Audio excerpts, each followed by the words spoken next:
150 वर्षांपूर्वी लिहिलेलं एक गीत आज पुन्हा देशाच्या राजकारणाच्या केंद्रस्थानी आलंय। वंदे मातरमच्या ओळी कापल्या गेल्या की बदलल्या गेल्या, हा इतिहासाचा वाद आहे की नव्या राजकारणाचा विषय? हा आहे आजच्या सगळ्यांच्या चर्चेचा विषय।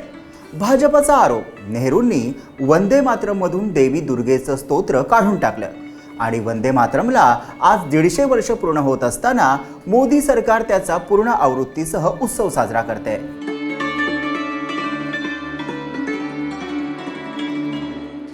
पण हा राजकीय विषय फक्त टोलेबाजीपुरता नाही। वंदे मातरम हे फक्त एक गीत नाही, हे गीत भारताच्या स्वातंत्र्य लढ्याचा आत्मा आहे। मग या गाण्याचा इतिहास काय? नेहरूंनी खरंच यातील दुर्गेचं स्तोत्र काढून टाकलं का? आणि आज त्यावरून पुन्हा राजकारण का पेटलंय? चला सविस्तर पाहूया। आज आपण पाहणार आहोत एका गीताचा प्रवास, भावना आणि वादाचं राजकारण। वर्ष होतं 1875। बंकिमचंद्र चॅटर्जी यांनी बंगाली साहित्यात एक गीत लिहिलं, वंदे मातरम म्हणजेच माते तुला वंदन।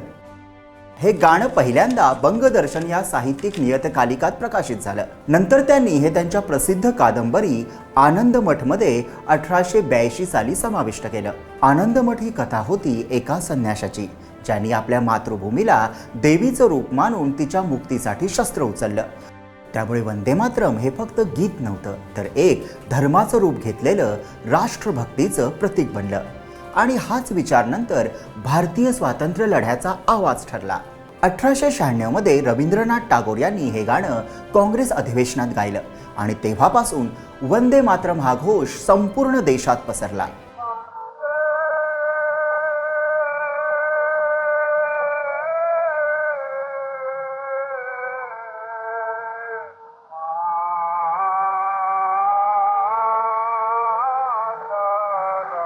(1905) मध्ये बंगालच्या फाळणीच्या विरोधात जेव्हा लोक रस्त्यावर उतरले तेव्हा वंदे मातरम हेच त्यांचं रणघोष बनलं।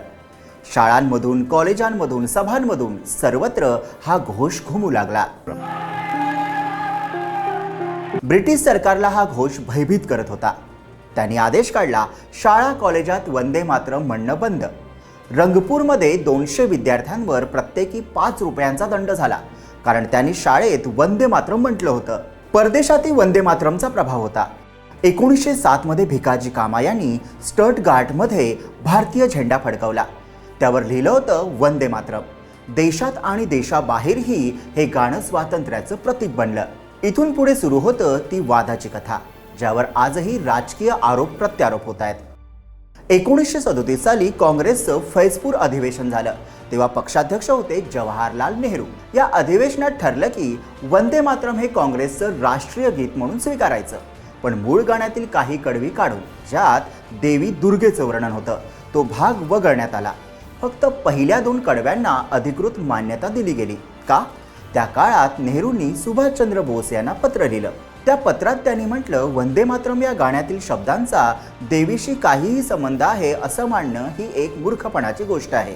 हे गाणं राष्ट्रगीत म्हणून योग्य नाही। आणखीन एका पत्रात नेहरू लिहितात, वंदे मातरम या गाण्याच्या पार्श्वभूमीमुळे मुस्लिम समाज दुखावला जाईल। थोडक्यात नेहरूंचं मत असं होतं की हिंदू धार्मिक संदर्भ असलेल्या ओळींमुळे मुस्लिम समाज दुखावला जाऊ शकतो, म्हणून काँग्रेसने धार्मिक भावनांना धक्का लावू नये म्हणून केवळ पहिली 2 कडवीच स्वीकृत केली।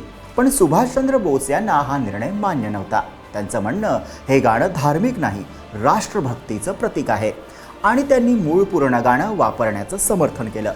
हा नेहरू बोस मतभेद पुढेही दीर्घकाळ चर्चेचा विषय राहिला। आता येतो आजचा वाद, ज्या दिवशी मोदी सरकारने वंदे मातरमच्या 150व्या वर्षाचं औचित्य साजरं केलं, त्याच दिवशी भाजपने हाच मुद्दा पुढे करत काँग्रेसवर हल्ला चढवला। बीजेपी प्रवक्ते CR केसवन यांनी सोशल मीडियावर लिहिलं, नेहरूंच्या नेतृत्वाखालील काँग्रेसने वंदे मातरम मधून देवी दुर्गेचा गौरव करणारा भाग कापून टाकून एक ऐतिहासिक पाप केलंय। त्यांनी थेट आरोप केला, ही काँग्रेसची धर्मनिरपेक्षतेच्या नावाखालील तुष्टीकरणाची पद्धत होती। आणि पुढे ते म्हणाले, नेहरूंच्या हिंदू विरोधी याच मानसिकतेचा तीव्र प्रतिध्वनी राहुल गांधींच्या वक्तव्यात ऐकू येतो। ती जुनी विचारसरणी पुन्हा उमटते असं भाजपानं म्हटलंय।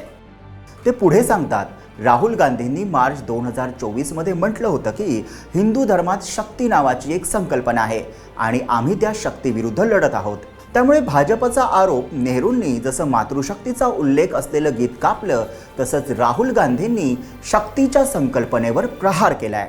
1937 में वंदे मातरम के महत्वपूर्ण पदों को, उसकी आत्मा के एक हिस्से को अलग कर दिया गया था। वंदे मातरम को तोड़ दिया गया था, उसके टुकड़े किए गए थे। वंदे मातरम के इस विभाजन ने देश के विभाजन के बीज भी बो दिए थे।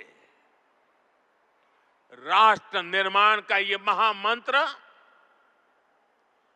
इसके साथ ये अन्याय क्यों हुआ, ये आज की पीढ़ी को भी जानना जरूरी है, क्योंकि वही विभाजनकारी सोच देश के लिए आज भी चुनौती बनी हुई है। आता प्रश्न असा आहे, हा विषय पुन्हा का उचलला जातोय?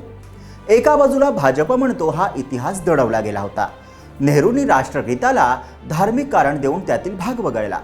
दुसऱ्या बाजूला काँग्रेसचं म्हणणं आहे वंदे मातरम हे देशाचं प्रतीक आहे, कोणत्याही धर्माचं नाही।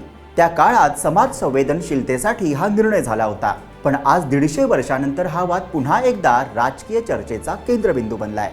भारत माता शक्ती या सगळ्या कल्पना एका गाण्यात एकत्र येतात आणि भारतीय स्वातंत्र्य लढ्यात या गाण्याचा जयघोष झाला।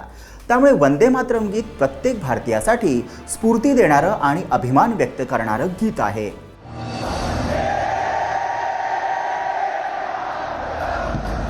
बंकिमचंद्रांनी 150 वर्षापूर्वी जेव्हा हे गीत लिहिलं, तेव्हा त्यांनी एकच गोष्ट सांगितली होती, माता म्हणजे आपली भूमी, तीच शक्ती, तीच देवी, तीच जननी। आज राजकारण कितीही रंग घेऊ दे, पण वंदे मातरम हे अजूनही आपल्या स्वातंत्र्याचं, संस्कृतीचं आणि एकतेचं जिवंत प्रतीक आहे।